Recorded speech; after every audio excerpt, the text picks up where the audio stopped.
5월 27일 수요일 새벽 우리에게 주신 하나님의 말씀은 히브리서 7장 11절에서부터 19절까지 말씀입니다. 레위 계통의 제사 직분으로 말미암아 온전함을 얻을 수 있었으면 백성이 그 아래에서 율법을 받았으니 어찌하여 아론의 반차를 따르지 않고 멜기세덱의 반차를 따르는 다른 한 제사장을 세울 필요가 있느냐. 제사 직분이 바뀌었은즉 율법도 반드시 바꾸어지리니 이것은 한 사람도 제단 일을 받들지 않는 다른 지파에 속한 자를 가리켜 말한 것이라. 우리 주께서는 유다로부터 나신 것이 분명하도다. 이 지파에는 모세가 제사장들에 관하여 말한 것이 하나도 없고 멜기세덱과 같은 별다른 한 제사장이 일어난 것을 보니 더욱 분명하도다. 그는 육신에 속한 한 계명의 법을 따르지 아니하고 오직 불멸의 생명의 능력을 따라 되었으니 증언하기를 내가 영원히 멜기세덱의 반차를 따르는 제사장이라 하였도다. 전에 있던 계명은 연약하고 무익함으로 패하고 율법은 아무것도 온전하게 못할지라. 이에 더 좋은 소망이 생기니 이것으로 우리가 하나님께 가까이 가느니라. 아멘. 여러분, 물에 빠져 허우적거리고 있는 사람은 자기 힘으로 살아나오기 어렵습니다. 누군가가 구해 주어야 합니다. 마찬가지로 죄인은 스스로 죄에서 빠져나올 수 없습니다. 누군가가 도와주어야 합니다. 구원의 손길이 있어야 한다는 것입니다. 죄인은 이 구원의 손길에 의해서만 죄의 자리에서 빠져나올 수 있습니다. 그러나 자기와 다른 사람을 구원할 수 있는 그런 선한 사람은 단 한 사람도 없습니다. 그러므로 죄인의 구원은 오직 위로부터 온다는 것입니다. 오늘 본문도 어제 본문에 이어서 멜기세덱에 관한 말씀이 나오고 있습니다. 어제 본문은 멜기세덱을 소개한 그런 말씀이었다면 오늘 본문은 왜 예수님을 레위 지파의 제사장의 반차를 따르지 않고 멜기세덱의 반차를 따르고 있는가를 말씀하고 있습니다. 그 이유에 대하여 오늘 우리 함께 나누고자 합니다. 첫 번째로 멜기세덱의 반차를 따르는 이유는 온전한 제사장이기 때문입니다. 본문 11절을 보시기를 바랍니다. 레위 계통의 제사 직분으로 말미암아 온전함을 얻을 수 있었다면 백성이 그 아래에서 율법을 받았으니 어찌하여 아론의 반차를 따르지 않고 멜기세덱의 반차를 따르는 다른 한 제사장을 세울 필요가 있느냐라고 말씀합니다. 여기서 11절에 보시면 온전함이라고 말씀합니다. 여기서 말하는 온전함은 사람이 하나님께 나갈 수 있는 그런 완전한 조건이나 상태를 말합니다. 하지만 우리 인간에게는 죄가 있어서 타락한 본성을 가지고 있어서 하나님께 나갈 수 있는 어떤 조건이나 상태가 되지 못합니다. 그래서 구약에서는 율법이 정한 제사 제도를 통하여 온전함으로 나아가고자 했습니다. 그런데 11절 말씀을 계속해서 보시면 온전함을 얻을 수 있었으면 이라고 말씀합니다. 이 말씀은 조건문 미완료 형태로 되어 있습니다. 이를 원어 성경을 직역해 보면 온전함이 있었다면으로 직역합니다. 다시 말해서 구약의 율법에서 정한 레위 계통의 제사 직분으로 그것으로 온전함으로 나갈 수 없다라고 말씀하고 있는 것입니다. 여러분, 레위 계통의 제사장은 이스라엘 백성들의 죄를 용서받을 수 있도록 돕는 자들이었습니다. 이스라엘 백성이 하나님의 백성으로 살아가려면 율법에서 정한 대로 끊임없이 그들은 제사를 드려야 했습니다. 그러나 제사장도 연약한 죄인들이었습니다. 따라서 사람으로서는 완벽한 속죄에 이를 수 있는 길이 없다라는 것입니다. 이것이 우리 예수 그리스도께서 아론의 레위의 계통을 따르지 않고 멜기세덱의 계통을 따르는 제사장으로 오신 이유입니다. 즉 불완전한 인간 제사장이 아니라 신적인 기원을 갖는 완전한 제사장으로 오신 것입니다.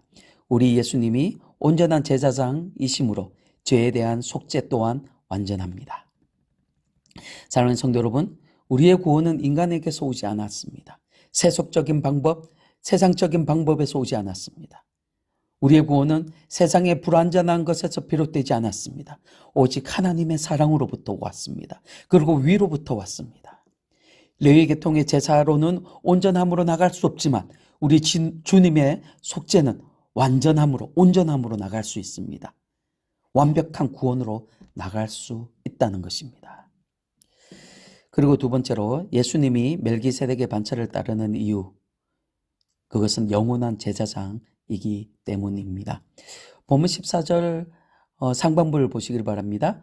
우리 주께서는 유다로부터 나신 것이 분명하도다 라고 말씀합니다. 여러분, 우리 예수님은 제사장의 지파인 레위 지파가 아니라 유다 지파로 나셨습니다. 멜기세덱과 같은 특별한 제사장으로 오시기 위해서 그렇게 하셨습니다. 예수 그리스도께서는 율법을 제정하신 분이십니다. 그리고 율법을 완성하신 분이시기도 합니다. 하지만 우리 예수님은 율법의 초월자로서 오셨습니다. 예수님은 죄가 없으시게 율법 아래 있지 않습니다. 율법에 묶이지 않으십니다. 본문 16절을 보시길 바랍니다. 그는 육신에 속한 한 계명의 법을 따르지 않고, 계명의 법을, 율법을 따르지 않고 오직 불멸의 생명의 능력을 따라 되었으니 라고 말씀합니다.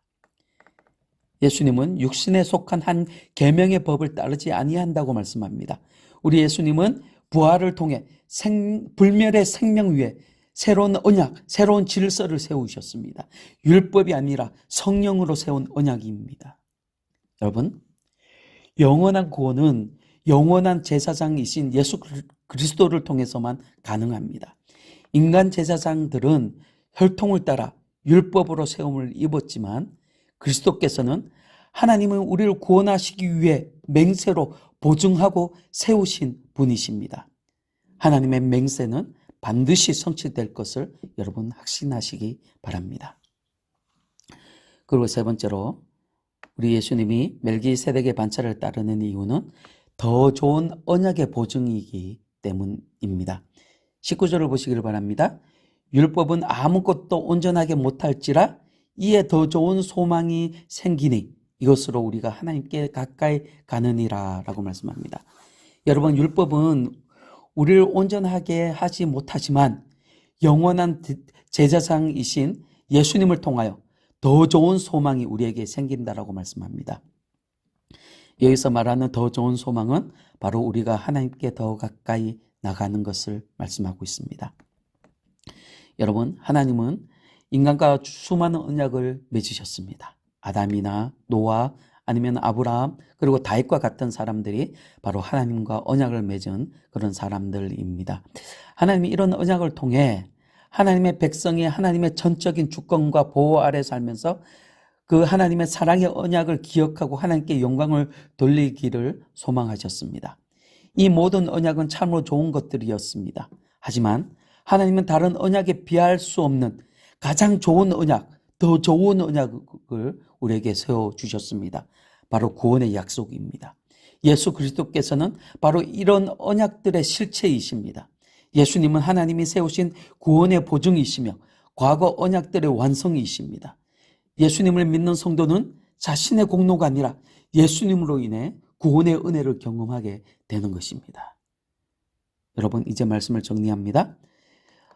예수 그리스도께서는 우리의 구원을 온전히 이루시기 위해 멜기세덱의 계통을 따르는 제사장으로 오셨습니다. 그분은 우리의 구원을 완성하시는 영원한 제사장으로 또한 하나님이 언약하신 모든 복을 우리에게 주시기 위해 언약의 보증으로 오셨습니다. 그러므로 우리는 그분만을 믿고 의지해야 합니다. 하나님은 예수 안에서 더 좋은 소망, 더 좋은 것들을 우리에게 주셨습니다. 사랑하는 성도 여러분, 예수 안에서 더 좋은 소망을 누릴 수 있기를 바랍니다. 예수 안에서 더 풍성한 것들을 받을 수 있기를 바랍니다. 더 좋은 삶, 더 나은 삶을 예수 안에서 누릴 수 있는 여러분이 다 되시기를 주님의 이름으로 축원합니다. 아멘.